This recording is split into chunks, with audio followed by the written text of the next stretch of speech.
肖战《射雕》预售第一票房却垫底，流量不敌实力。肖战演郭靖那时挺火爆的，预售成绩杠杠的，可票房却快垫底了，还被人质疑是 AI 换脸，这事儿简直太有意思了。这不又带出个问题：影视圈里的流量明星能火多久？这电影还没露脸，肖战的号召力杠杠的，预售成绩那叫一个闪瞎眼。可上映了之后，票房跟咱想的不一样，差远了。比如2月1号，《射雕》那排名直接掉到倒数第2，2号还是垫底。没上映那时候，粉丝们都盼着它能火一把，结果现实真残酷，那些预售的热度吹得再大，一碰就散了。这不就是预售和票房那俩东西差得远？这是说明前期吸引的可能都是粉丝，要让大家掏钱，光靠热度那可不行。肖战粉儿们那叫一个卖力吆喝，对那部电影那是翘首以盼，可票房一出来，妥妥的失望脸。你说票房爆火啥才是真谛？光靠明星那点热度，明显不够看。肖战演的郭靖，这家伙木纹的有点意思，但感觉有点过了，差点让人出戏。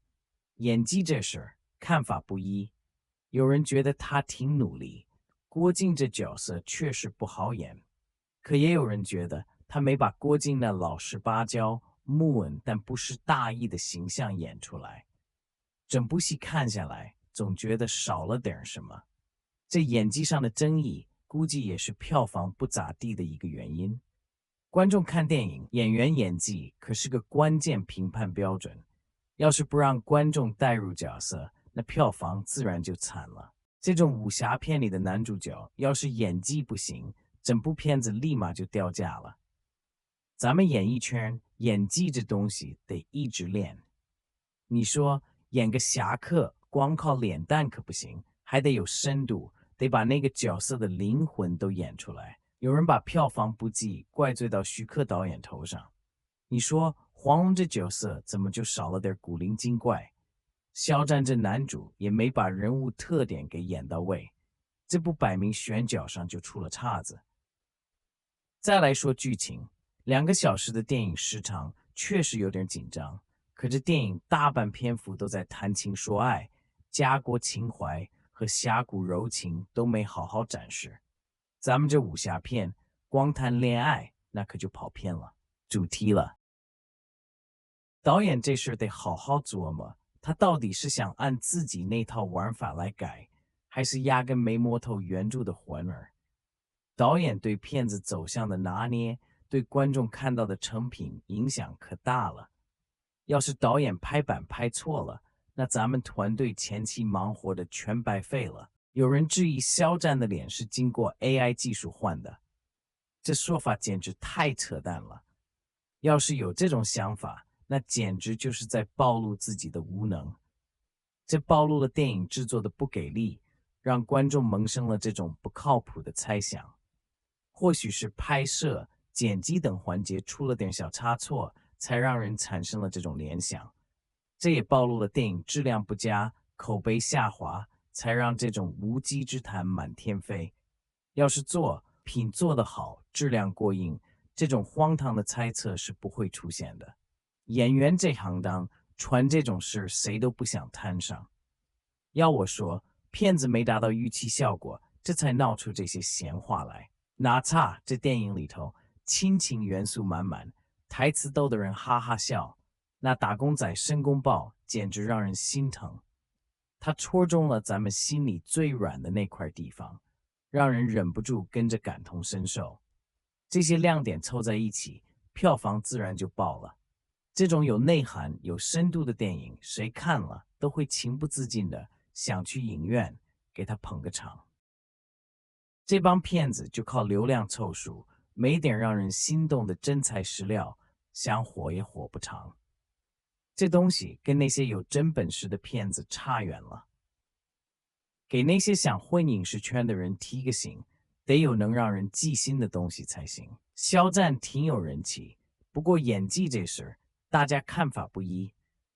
电影砸了，可不能光怪他一个人，剧本问题、导演手法这些也得算，别把锅全甩给演员。一部戏从编剧到导演再到演员，各个环节都紧密相连。戏子不过是圈子里的一分子，要是剧本本身就烂，导演又找不到北，那就算演员再怎么卖力，局面也难翻盘。当然了，演员自己要是能演技开挂，那也是关键中的关键。看过这几部片子没？觉得肖战那部片子哪儿不行？快来点个赞，顺便把你的高见发出来交流交流。肖战的《射雕》总成本4个亿，需要12亿票房才能回本，真是没想到啊！肖战的《射雕》总成本4个亿，需要12亿的票房才能回本，但如今只有17%的排片，而且时间点都不好，要么太早，要么太晚，票房冲高的难度挺大。很多人觉得，为什么预售第一了，排片会这么差？首先是看质量，发行方会有影院经理专场放映，影院经理都是常年在放映一线的，很了解观众口味，所以基本都会有相对准确的判断。然后就是影响排片的要素，发行协议，这个是最主要最直接的，不过这个通常是发行方和院线签署，对于大品牌院线相对约束力强，对于小品牌影院约束力会弱。另外，影院有对策，比如 VIP 厅、大小厅等方式。当然，协议可能规定很细则，比如黄金时段场次。另外，发行协议一般管头3天排片，甚至首日排片。毕竟电影院要赚钱，发行协议也是有成本的。